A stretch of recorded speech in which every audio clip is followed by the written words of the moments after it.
नमस्कार, मैं हूं डॉक्टर भारती मक्कड़। स्वागत करती हूं आप सबका आयुरस हीलिंग हब में। मैं एक आयुर्वेदिक फिजिशियन हूं और इस चैनल के थ्रू आप सबसे आयुर्वेदा से संबंधित जानकारी जो कि ट्रू और फैक्ट बेस्ड हो आपसे शेयर करती हूं, ताकि आप हमेशा हेल्दी रहें और बीमारियों से हमेशा बचे रहें। आज मैं बात करूंगी हेयर फॉल या एलोपेशिया के बारे में। आज मैं आपसे डिस्कस करूंगी कि हेयर फॉल या हेयर फॉल से संबंधित बीमारियां जैसे कि एलोपेशिया आजकल क्यों बढ़ रही हैं, कौन से ऐसे रिस्क फैक्टर हैं या कौन से ऐसे ट्रिगर्स हैं जो इसके बढ़ने के लिए या इनके होने के लिए रिस्पॉन्सिबल हैं। आइए शुरू करते हैं।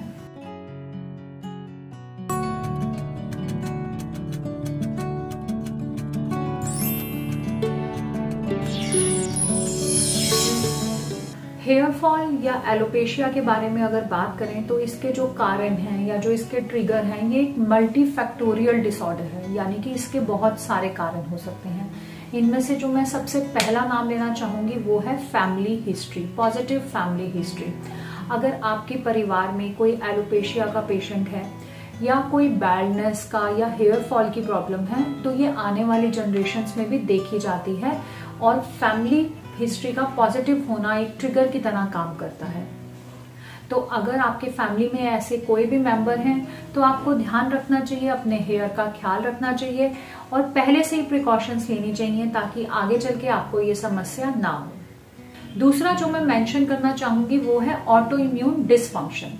अगर हमारे शरीर में ऑटो इम्यून डिसफंक्शन है, ये हमें कैसे पता चलेगा? अगर पहले से ही कोई ऑटो इम्यून प्रॉब्लम हमारे शरीर में है, जैसे कि सोरियासिस, रूमेटॉइड आर्थराइटिस या ल्यूकोडर्मा, तो इन केसेस में भी एलोपेशिया होने के चांसेस बढ़ जाते हैं। थायराइड भी अगर है तो थायराइड के साथ भी एलोपेशिया होने के चांसेस बढ़ जाते हैं, क्योंकि इन सब बीमारियों का मतलब है कि हमारी बॉडी में ऑलरेडी ऑटो इम्यून डिसफंक्शनिंग है। तो ऑटो इम्यून डिसफंक्शन जो है, एलोपेशिया एक ऑटो इम्यून डिसऑर्डर है। अगर बॉडी में पहले से ही ऑटो इम्यून डिसफंक्शन है, डिसबैलेंस है, तो एलोपेशिया या हेयर फॉल होने के चांसेस बढ़ जाते हैं। थर्ड जो मैं बताना चाहूंगी वो है स्ट्रेस। स्ट्रेस बहुत ही कॉमन है। आजकल सब कहते हैं कि हम स्ट्रेस में हैं, लेकिन स्ट्रेस जो है वो बहुत सारी बीमारियों की जड़ है और इसमें एलोपेशिया या हेयर फॉल बहुत ही कॉमन है। किसी भी तरह का स्ट्रेस हो, आप उसको जनरल स्ट्रेस का नाम लें या आपके घर में परिवार में जुड़ा कोई स्ट्रेस हो, जैसे कि आपके घर में अगर किसी को लंबी बीमारी है तो ऑब्वियसली आप स्ट्रेस में हो जाएंगे।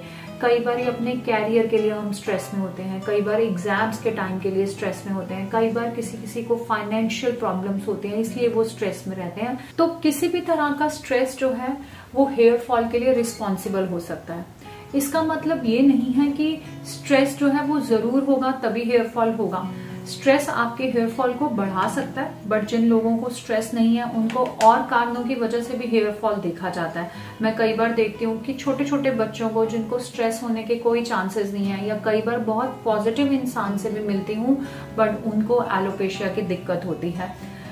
तो स्ट्रेस होना जरूरी नहीं है, बट अगर स्ट्रेस आपके साथ एसोसिएटेड है तो आपके हेयर फॉल के चांसेस, एलोपेशिया होने के चांसेस बढ़ जाते हैं। स्ट्रेस में जो मेन हार्मोन रिलीज होता है कॉर्टिसोल, ये हेयर फॉलिकल्स को डैमेज करता है, इसकी वजह से हेयर लॉस होने लगता है।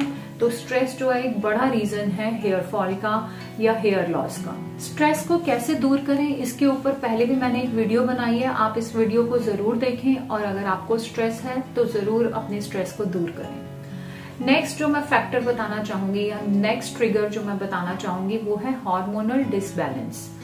अगर हमारे शरीर में, चाहे वो मेल हो या फीमेल, अगर आपके शरीर में हार्मोनल डिसबैलेंस है तो हेयर फॉल के चांसेस बहुत बढ़ जाते हैं। हार्मोनल डिसबैलेंस फीमेल में तो कई बार नेचुरल फॉर्म में भी होता है, जैसे कि अगर आप प्रेग्नेंट हैं या फिर डिलीवरी के टाइम पे या फिर मीनोपॉज के टाइम पे हार्मोनल डिसबैलेंस होता है। लेकिन अगर डिजीज वाइज भी कोई ऐसी प्रॉब्लम है जिसकी वजह से आपको हार्मोनल डिसबैलेंस हो रहा है, तो हार्मोन्स जो हैं ये हेयर फॉल को करने में बहुत ज्यादा रिस्पॉन्सिबल हैं। अगर हम बात करें हार्मोन्स की, तो हार्मोन्स मेनली दो तरह के हैं। एक जो फीमेल हार्मोन्स हैं जिसमें ईस्ट्रोजन मेन है, प्रोजेस्टेरॉन भी होता है। दूसरा एंड्रोजन्स जो कि मेल हार्मोन्स हैं जिसमें मेनली टेस्टोस्टेरोन आता है। ये दोनों ही हार्मोन्स जो हैं ये हमारी हेयर साइकिल में इन्वॉल्व होते हैं और इसकी वजह से हमारा हेयर फॉल जो है वो बढ़ सकता है या हमें एलोपेशिया जैसी प्रॉब्लम भी हो सकती है। आइए समझते हैं कि हेयर साइकिल क्या है। हेयर साइकिल समझने के लिए मैं आपको बताना चाहूंगी कि बाल का चक्र क्या है, यानी कि एक हेयर की कैसे लाइफ होती है। तो इसमें जो सबसे पहली स्टेज का नाम है वो है एनाजन। एनाजन की जो स्टेज है वो 2 से 6 साल चलती है। इसका मतलब होता है कि एक हेयर जो है वो ग्रोथ के पैटर्न में है, यानी कि ग्रो कर रहा है, बढ़ रहा है। हमारे सर में 90% जो हेयर है वो एनाजन की स्टेज में होने चाहिए आइडियली। नेक्स्ट जो स्टेज है वो है कैटाजन। कैटाजन स्टेज जो है वो 1 से 2 हफ्ते चलती है। एनाजन स्टेज के बाद हेयर कैटाजन स्टेज में आता है। इसका मतलब होता है ट्रांजिशन स्टेज। वो ग्रो करना रुकता है और नेक्स्ट स्टेज में जाने की तैयारी करता है। जो नेक्स्ट स्टेज इसके बाद है उसका नाम है टेलिजन। टेलिजन जो स्टेज है ये रेस्टिंग फेज है, यानी कि इस फेज में हेयर ना तो ग्रो करता है बल्कि वो एज इट इज बना रहता है। ये स्टेज जो है वो 3 महीने तक चलती है और हमारे स्कैल्प के लगभग 10% हेयर जो है वो इसी स्टेज में होते हैं। इसके बाद जो स्टेज आती है उसे एक्सोजन बोलते हैं। वो ऐसी स्टेज है जिसमें हेयर रूट से अलग हो जाता है, यानी कि बाल झड़ जाता है। लगभग 50 से 150 बाल रोज झड़ सकते हैं, जो कि काफी नॉर्मल है क्योंकि हमारे बालों की ग्रोथ तेजी से हो रही होती है। तो इतने बाल झड़ने से हमें कोई भी नुकसान नहीं होता, पर जब इससे ज्यादा झड़ने लगते हैं तो हेयर फॉल होता है। तो एक्चुअली जो फीमेल हार्मोन ईस्ट्रोजन का मैं नाम बता रही थी, ईस्ट्रोजन हार्मोन क्या करता है, ये एनाजन का जो लाइफ ड्यूरेशन है ये बढ़ाता है। यानी कि एक हेयर अगर एनाजन यानी कि ग्रोथ की स्टेज में ज्यादा लंबे समय तक रहेगा तो ऑब्वियसली हमारे बालों की ग्रोथ अच्छी रहेगी और हेयर फॉल या हेयर लॉस नहीं होगा। इसी तरह जो एंड्रोजन हार्मोन्स हैं वो हमारी इस हेयर साइकिल की स्पीड को बढ़ाते हैं और इस तरह से वो भी हेयर लॉस के लिए जिम्मेदार होते हैं। एक एंड्रोजन एलोपेशिया भी होता है जो एंड्रोजन हार्मोन्स बढ़ने से ही देखा जाता है। इसलिए देखा जाता है कि जो फीमेल्स बर्थ कंट्रोल पिल्स ले रही होती हैं या हार्मोनल थेरेपी पे होती हैं उनमें हेयर फॉल के चांसेस बढ़ जाते हैं। नेक्स्ट जो ट्रिगर मैं बताना चाहूंगी वो है माइक्रोन्यूट्रिएंट्स की डेफिशिएंसी होना। बहुत सारे माइक्रोन्यूट्रिएंट्स ऐसे हैं जो हमारे बालों की ग्रोथ के लिए बहुत जरूरी हैं। तो अगर हमारी बॉडी में इन माइक्रोन्यूट्रिएंट्स की कमी हो जाती है तो हमारे बालों का लॉस हो सकता है और हमें एलोपेशिया जैसी बीमारियां हो सकती हैं। ये माइक्रोन्यूट्रिएंट्स हैं vitamin D3, vitamin B12, zinc, iron, protein, folate, vitamin E and vitamin A। तो हमें दालें, आंवला, हरी सब्जियां, अंडे ऐसी चीजें लेनी चाहिए जिनसे इन माइक्रोन्यूट्रिएंट्स की पूर्ति हो सके। अक्सर जब हमारे पास पेशेंट्स आते हैं एलोपेशिया के या हेयर फॉल के तो हम उन्हें एक डाइट चार्ट देते हैं। वो डाइट ऐसी है जिसमें ये सारे माइक्रोन्यूट्रिएंट्स की कमी पूरी हो सके। मैंने पहले भी एक एपिसोड बनाया है जिसमें बताया है कि कौन सी ऐसी डाइट है जिसे लेकर आप अपने बालों की ग्रोथ पूर्ण कर सकते हैं। आप उस वीडियो को देखें और उसी तरह की डाइट को फॉलो करें। नेक्स्ट जो प्रीडिस्पोजिंग फैक्टर है या आप कह लीजिए नेक्स्ट जो ट्रिगर है वो है डाइट।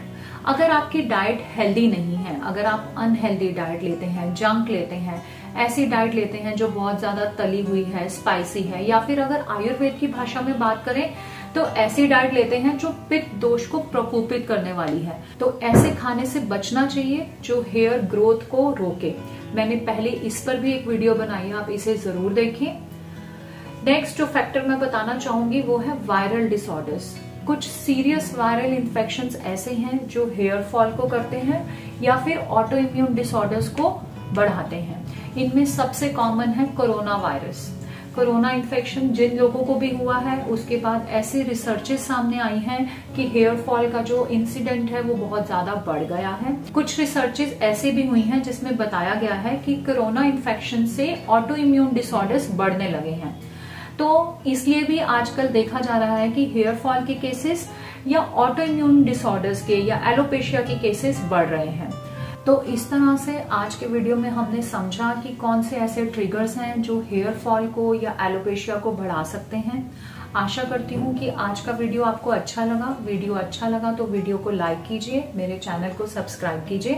धन्यवाद।